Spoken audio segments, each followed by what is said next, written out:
Just quickly on that, are you getting paid a flat fee for a video, or are you getting paid based on views that the video gets? We always go on flat fee. We've had a few that ask for like view guarantees, and like I just don't believe in view guarantees. I'm happy enough and confident enough to be able to offer them if you wanted to, apart from perhaps recently with those videos that haven't done very well. But just like it's just views don't matter so much. It's one of these things like there are problems when dealing with brands. Like all brands really want they want views on your video and they want people to go and buy their product. And lots of brands think that means that they want to pay you to make a dedicated video. So literally we have an email inbox. We get 10 to 20 emails a day, like requesting us to like make videos, sponsor videos. And they are all saying, can you make a dedicated video for us? We'll pay you X, for this video. And every single time we go back and say, dedicated videos don't perform that well. If you want to get better views, better engagement, like better conversions, then do an integration instead, where we make a video about something people actually want to watch, and then we just include like a 30 or 60-second ad in the middle of that video. And we'll only generally work with like the brands that either use already or actually like genuinely love or would love to own their products. Yeah. So we can like really wholeheartedly like recommend their products that if we are talking about things. And by that approach, we get better results. But trying to get brands to understand that is such a challenge. Even when we send over all of our YouTube analytics stats, we can say, look, this video has generated this revenue for this company. It's done this conversion rate, this number of clicks. They still go, yeah, I know, but we want a dedicated video because, we want a dedicated video. And you're just like, wow. Oh, it's so frustrating. But so it's to focus on sponsorships has been like one of the biggest like improvements to the channel, certainly recently. Just not that that's his only job, but he knows that I think 2 or 3 times a day he checks the email inbox, responds to the sponsorships, sits there and negotiates. We also, again, going back to education, we took Justin's Brand Deal Wizard course. Both me and Chris have sat through that, so we've learned the techniques to actually kind of negotiate and go back with some a few different various offers. And it just works. The more you learn, again, the kind of more information we can go back with and try and push for higher rates. And the higher rates means we can make better videos. We can go make spend more money on the videos, because this is very much like we're just constantly reinvesting things back into things again. Not quite like Mr. Beast does, but we're trying to buying the best of camera gear, and again, like probably more so outsourcing things like hiring the team, making the thumbnails better, paying for the courses, just trying to reinvest in those kind of things. That's really good. That's great. That's great to hear. I think that's so important to invest in yourself and improve the quality of the channel over time. Yeah. I think there's one thing worth mentioning just before we finish off about the whole like free products thing is probably worth touching on as well. Yeah, I was going to say, like, it kind of supports the whole like sponsorships kind of thing. Like our inbox is, again, very, very full of, hey, we've got this product, would love for you to like make a video for us. And they'll either offer like $100 for a video, or they'll just go, no, we can't offer any form of payment, but we can offer you some form of like affiliate arrangement or something.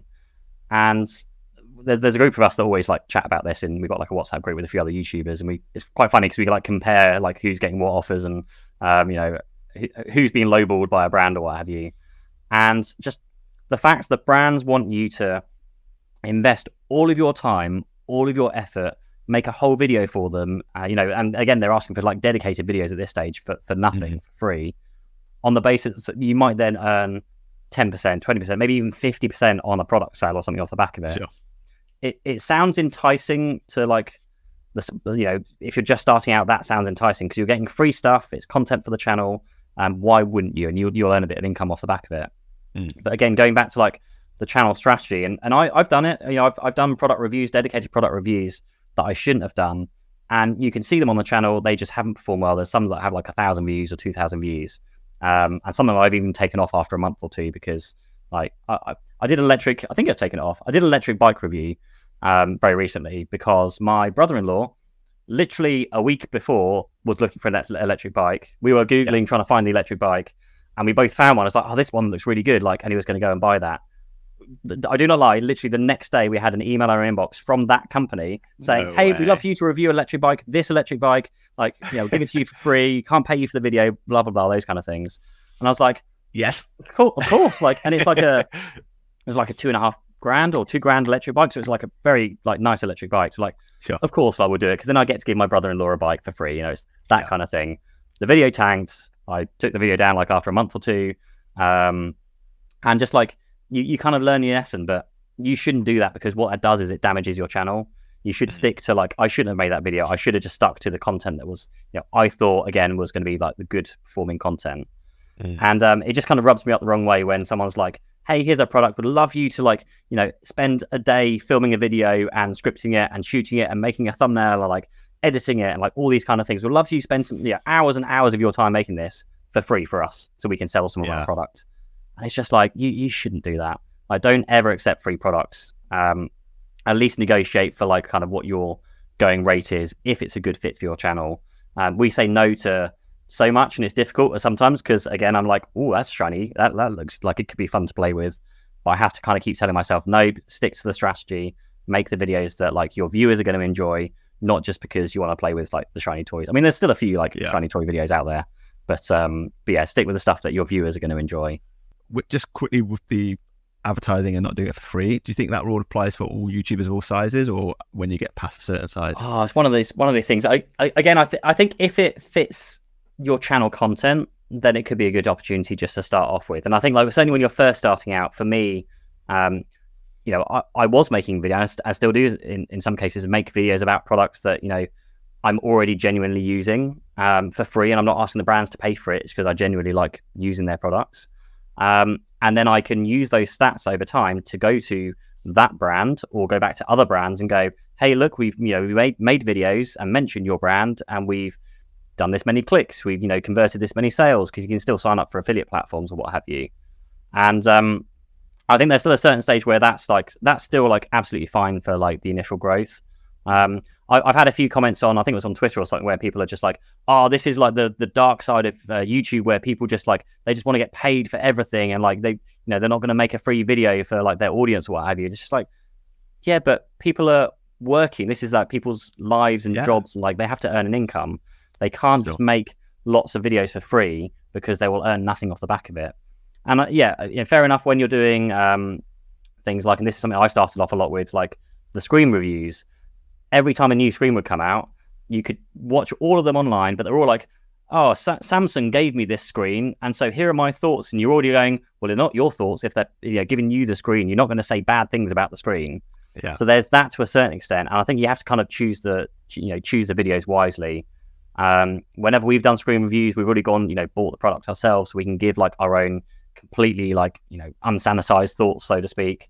And certainly with any brands we deal with, we'll always, be very, very clear with them. We've got brand guidelines with our website that we share with them as well, of how we work with brands, that we have our own opinions, and we're allowed to share basically what we want.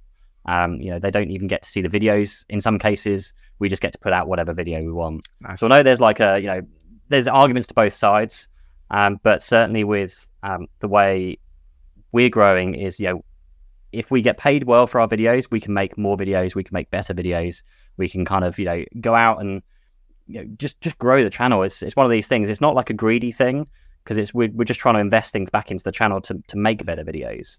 So it's just trying to make sure that we are trying to I hope it comes across as being smart, not like money grabbing on certainly on Twitter, of like, because I tweet a lot about the finances behind the channel and like how much we've earned each month, and it does quite well on like Twitter for like growing followers and those kind of things. Of course, like people are going to post that, but I also post it because like genuinely there are not many people out there that talk about that stuff. And like the number of people I've had people with like 1 million subscribers contact me on Twitter when I've been talking about like earnings from YouTube and those kind of things, and they've contacted me going, oh, how are you earning so much? Like I don't do any of that stuff. I do my AdSense, and that's it. They don't do any affiliates, they don't do any sponsorships, and they're like barely scraping by at 1 million subscribers. And like, you shouldn't be like that at all. They're like a few small tweaks, a few like well-positioned, affiliate mentions in the videos, those kind of things, potentially sponsorships, can make a massive impact on channels. Definitely. At no like, there's no downside to the audience. All the audience is getting, it should be kind of like a win-win-win for everyone involved. It should be a win for the audience because it's something that they will generally be interested in. There's a win for the brand because they're getting exposure to your audience, and it's a win for you because you're getting obviously paid to then kind of promote that thing. So it's a win for everyone involved. And I think that's got to be the case. It's not just got to be like, it can't just be a win for the creator because, you know, they've charged the brand a lot of money, so they get loads of money, and the audience is going to hate it, but that doesn't matter because they got paid. You know, it can't be anything like that. It needs to be like an equal, you know, win 3 ways essentially.